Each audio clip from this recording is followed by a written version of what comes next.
একটি শান্তির ধর্ম, একটি পূর্ণাঙ্গ জীবন ব্যবস্থা। আজ আমরা জানব ইসলামের ইতিহাস, কিভাবে শুরু হয়েছিল, কিভাবে এটি পৃথিবীর বিভিন্ন প্রান্তে ছড়িয়ে পড়েছে।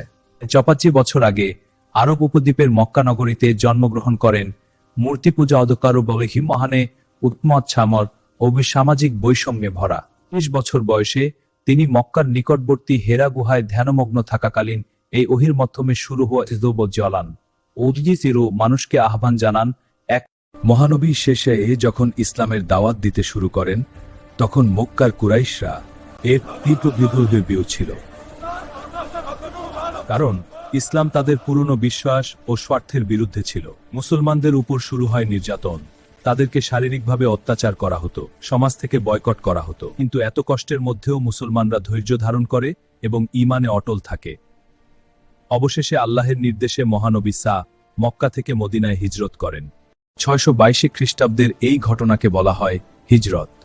মদিনায় গিয়ে তিনি একটি আদর্শ সমাজ গড়ে তোলেন, যেখানে ছিল শান্তি, ন্যায় বিচার এবং ভ্রাতৃত্ব। মদিনা সনদ ছিল বিশ্বের প্রথম লিখিত সংবিধানগুলোর একটি, যেখানে মুসলিম ও অমুসলিম সবাই সমান অধিকার পায়।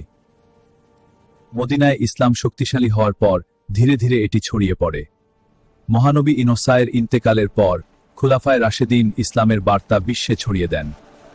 ইসলাম শুধু যুদ্ধের মাধ্যমে নয়, ব্যবসা, সততা, নৈতিকতা এবং সুন্দর আচরণের মাধ্যমে দ্রুত বিস্তার লাভ করে। উমাইয়া ও আব্বাসীয় খিলাফতের সময় ইসলাম এশিয়া, আফ্রিকা এবং ইউরোপের পরকুলা চলে যায়। গুরুত্বপূর্ণ সন্ধাবর সময় হল স্বর্ণযুগ। এই সময়ে মুসলিম বিজ্ঞানীরা চিকিৎসা, গণিত, জ্যোতির্বিজ্ঞান ও দর্শনে অসাধারণ অবদান রাখেন। বাগদাদের বাইতুল হিকমা ছিল জ্ঞানের এক বিশাল কেন্দ্র। ইসলাম শুধু ধর্মীয় শিক্ষাই নয়, জ্ঞান বিজ্ঞান ও সভ্যতার উন্নয়নেও বড় ভূমিকা রেখেছে। ইসলামের ইতিহাসে একটি গুরুত্বপূর্ণ সময় হল স্বর্ণযুগ। এই সময়ে মুসলিম বিজ্ঞানীরা চিকিৎসা, গণিত, জ্যোতির্বিজ্ঞান ও দর্শনে অসাধারণ অবদান রাখেন। আল খরিজে তার জিহরাতে বাগদাদের বাইতুল হিকমা ছিল জ্ঞানের এক বিশাল কেন্দ্র।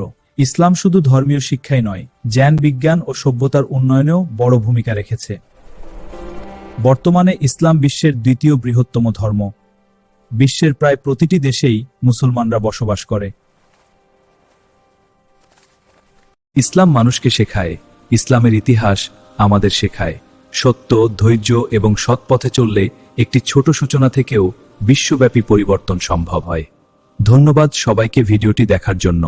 ভালো লাগলে লাইক, শেয়ার এবং সাবস্ক্রাইব করতে ভুলবেন না। আসসালামু আলাইকুম। Please subscribe.